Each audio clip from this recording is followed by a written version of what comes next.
Hello guys, कैसे हो? I hope you अच्छे होगे। एक दर्द भरी प्रेम कहानी। दशहरे का दिन था। पूर्णिमा अपने दोस्त के घर गई। मुलाकात उसकी दोस्त के चचेरे भाई पूरो से होती है। दोनों एक दूसरे को जानते हैं और फिर दोनों की दोस्ती हो जाती है। पूरो से यह मुलाकात पूर्णिमा के लिए कुछ नया लाई। अब तो पूरो से पूर्णिमा का मिलना जुलना बढ़ गया और कुछ दिन बाद और देखते देखते वो दोनों अच्छे दोस्त बन गए।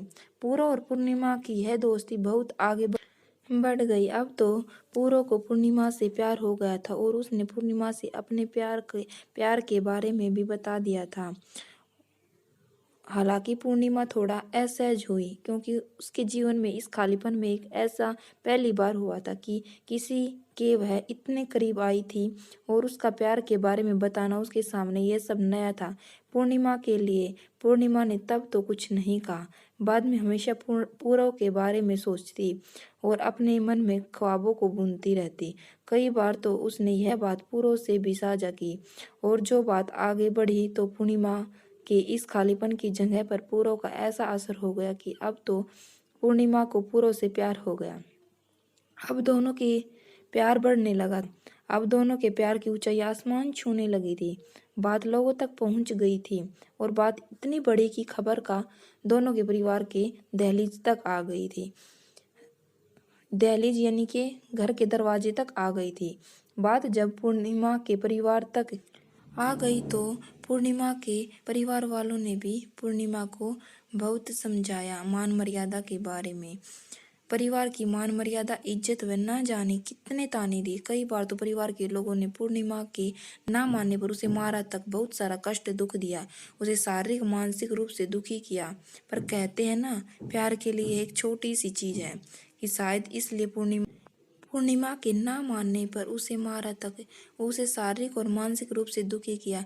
पर कहते हैं ना, प्यार के लिए छोटी सी चीज है और शायद इसलिए पूर्णिमा का प्यार के सफर में उसका कदम का पीछे न हटना इसकी गवाही देता है। सामाजिक रूढ़िवादिता वह परिवार।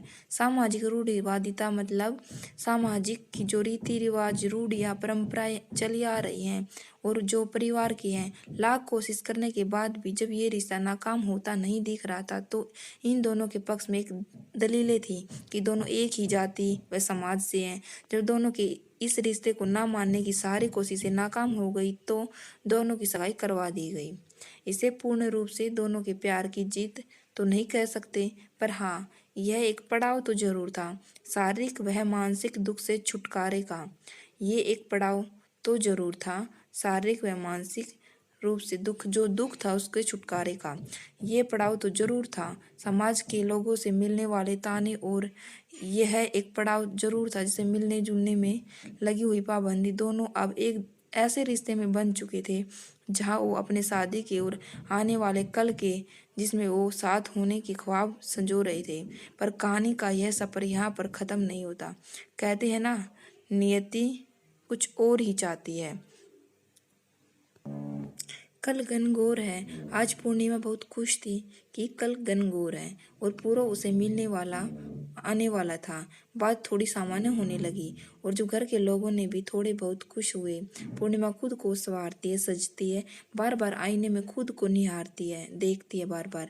आज बहुत खुश है, मानो चकोर को चांद से मिलने के सारे कष्ट खत्म हो गए, सारी दुख पीड़ाएं नष्ट हो गई। सारे इंतजार के बाद, हालांकि अब तो इंतजार था कल का। पूर्णिमा के लिए यह पल मानो एक दिन नहीं हजारों हजारों वर्ष का था। यह प्रतीक्षा में एक एक पल को बड़ी ही कठिनाई से बिता रही है, लेकिन मन में मिलने की आशा थी, पर आज बहुत खुश थी।